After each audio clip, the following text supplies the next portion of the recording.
5 minutos del Espíritu Santo. 29 de julio.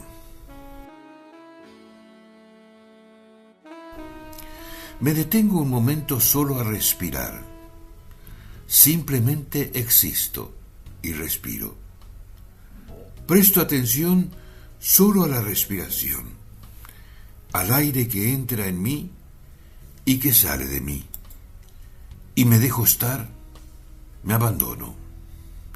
Dulcemente aparto todos los pensamientos, recuerdos e imágenes que vayan apareciendo y vuelvo a concentrarme serenamente solo en la respiración.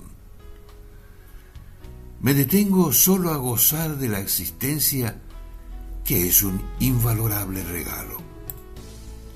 Así, abandonándome, voy dejando nacer un sentimiento positivo de gratitud y de verdadera paz.